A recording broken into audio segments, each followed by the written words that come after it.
Hi, this is Alessio. Hope you're well, and welcome to a quick update here on the Bitcoin situation.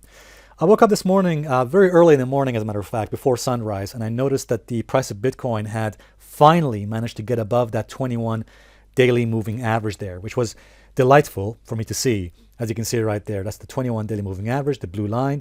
The reason that was concerning to me, because over the last few days, all I saw was this.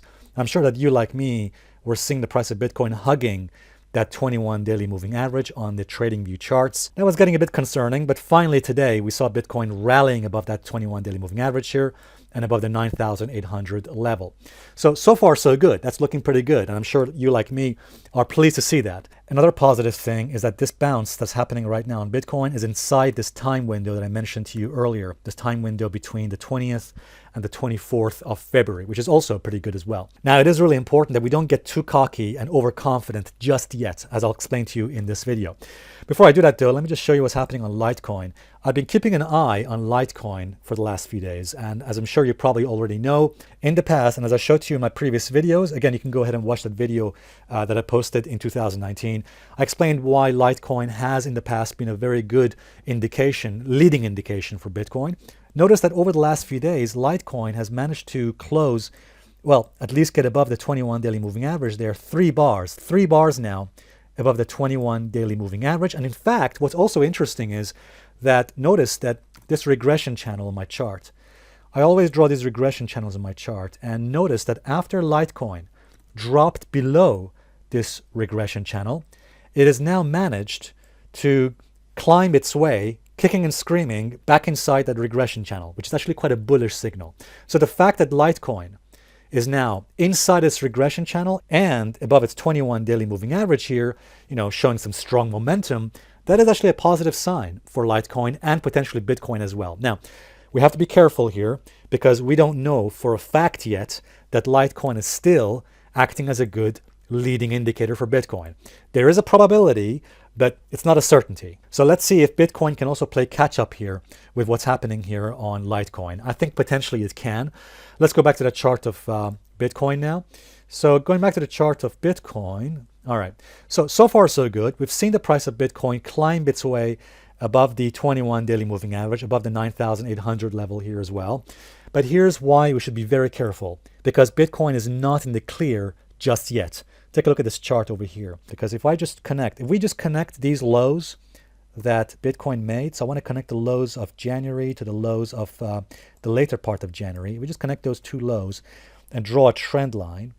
Notice something interesting there. So we have this magenta trend line, and you'll notice exactly what I'm referring to there. Notice that Bitcoin today has hit that, it actually hit that trend line. I'll do it in a different color. Okay. So notice it hit that trend line right there, but has failed to get above that trend line at the moment. Now that may change in the next few hours potentially, maybe by tomorrow, but at the moment, as I'm making this video, Bitcoin is still underneath that trend line.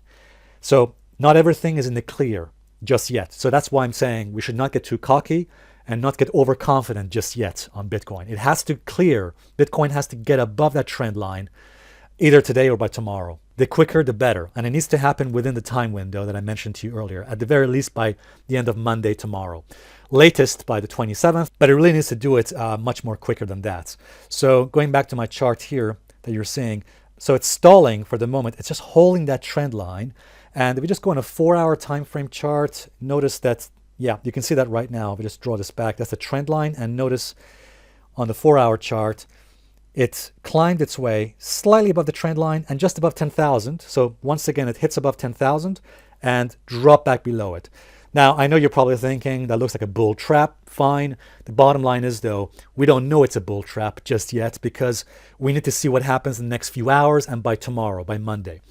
If by the end of tomorrow, by the end of Monday, Bitcoin has still not managed to climb its way and get above and close above that high it made there today, the high of 10,024, then that could potentially be a warning sign. We need to see Bitcoin getting above and closing above that high it made today, around the 10,000, 10,024 level. All right, guys, because at the moment, when you look at this chart here on the 4-hour time frame, so far, that looks like a 3-wave move. And a 3-wave move is usually indicative of a correction. not an impulse wave. Impulse waves are formed of 5 waves. So far, all we have are 3 waves. So the reason I'm saying we need to get above that 10,000 level is because what I need to see are 5 waves. So a 5-wave move would indicate that we're potentially moving back into an uptrend and potentially moving further higher.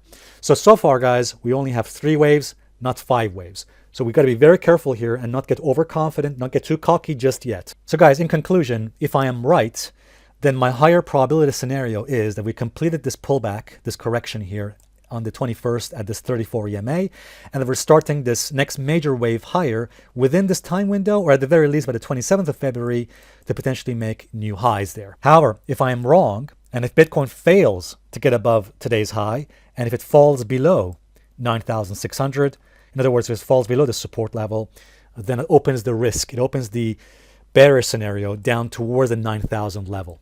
All right, guys. Now, again, this is not my higher probability scenario. This actually has a lower probability in my view. However, I'm mentioning this because of the risks.